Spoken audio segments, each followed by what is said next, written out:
ناظرین محترم آداب، آپ جے کے ایل ویژن سے جڑے ہیں۔ میں ہوں سید نیاز شاہ۔ خبر دکھا رہے ہیں پنچ کے قاضی موڑا علاقے سے۔ درویش ذاکر حسین نظامی صاحب اور قاری محمود رضا صاحب کی والدہ محترمہ اور شعبان رضا چشتی کی دادی جان کے انتقال کے بعد آج ان کے چہلم کی تقریب کا اہتمام بمقام قاضی موڑا مسجد پنجتن پاک و مدرسہ نظامیہ میں کیا گیا۔ اس موقع پر سرنکوٹ اور پنچ کے علاوہ دیگر کئی مقامات کے جید علماء کرام نے بھی اس محفل میں شمولیت کی۔ علاوہ ازیں عوام الناس کی بھاری تعداد اس تقریب چہلم میں پہنچی اور سوگوار خاندان کے ساتھ جہاں اظہار تعزیت کیا، وہیں مائی صاحبہ کے ایصال ثواب کے لیے دعائیں کی گئیں۔ اس موقع پر ختمات المعظمات کے ساتھ ساتھ اصلاحی تقاریر بھی ہوئیں۔ بعد ازاں دعائیہ محفل اور صلاۃ و سلام کے ساتھ یہ پروگرام اپنے اختتام کو پہنچا۔ پیش ہے جے کے ایل ویژن کی یہ مفصل رپورٹ۔ لقد خلقنا الإنسان في أحسن تقويم۔ اس گلی کا گدا ہوں میں جس میں مانگتے تاجدار پھرتے ہیں۔ ہائے غافل وہ کیا جگہ ہے جہاں پانچ جاتے ہیں چار پھرتے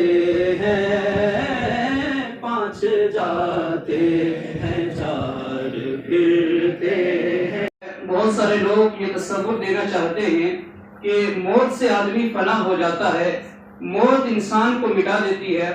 یاد رکھیں، موت سے انسان مٹتا نہیں ہے، بلکہ موت سے ایک نئی زندگی شروع ہوتی ہے۔ موت یہ جو ہے روح اور جسم کے اختلاف کا نام ہے۔ اب یہاں پر دو زندگیاں ہیں، ایک تو موت سے پہلے کی، اور پھر جب موت آ جاتی ہے ایک موت کے بعد کی زندگی ہے۔ یعنی موت ختم کرنے اور مٹانے کے لیے نہیں آتی ہے، بلکہ موت زندگی بدلوانے کے لیے آتی ہے۔ اب موت کے بعد ایک دوسری زندگی شروع ہو رہی ہے۔ تو آج ہم نے سوچنا یہ ہے، غور و فکر اس بات پہ کرنا ہے کہ یہاں دو زندگیاں ہیں، ایک موت سے پہلے کی اور ایک موت کے بعد کی زندگی ہے۔ اور موت سے پہلے کی جو زندگی ہے بہت مختصر زندگی ہے۔ دیکھتے ہیں آپ حضرات، ہمارا مشاہدہ ہے آئے دن کا کہ بہت کم ایسا ہوتا ہے کہ کسی کی عمر 100 سال 80 سال ہوتی ہے۔ کے ترانے اشک آنکھوں میں آئے ہوئے ہیں، لب پہ صلی علی کے ترانے اشک آنکھوں میں آئے ہوئے ہیں۔ یہ ہوا یہ فضا کہہ رہی ہے، میرے سرکار آئے ہوئے ہیں۔ یہ ہوا یہ فضا کہہ رہی ہے، میرے سرکار آئے ہوئے ہیں۔ مگر خوش نصیب ہیں وہ لوگ جو اس دنیا میں آ کر، دنیا کے اندر رہ کر، دنیا کے مسائل اور دنیا کے مصائب کا مقابلہ کر کے اپنی زندگی میں اپنے دین اور مذہب کی محبت کو زندہ رکھتے ہیں۔ اصل زندگی انہیں لوگوں کی ہے جو اس دنیا کو بقدر ضرورت چاہتے ہیں اور اپنی زندگی میں سب سے زیادہ محبت وہ اس دنیا میں کے لیے کرتے ہیں جس دنیا میں جا کر انہوں نے اس دنیا کے بارے میں اپنا حساب دینا ہے۔ علماء کرام کی جماعت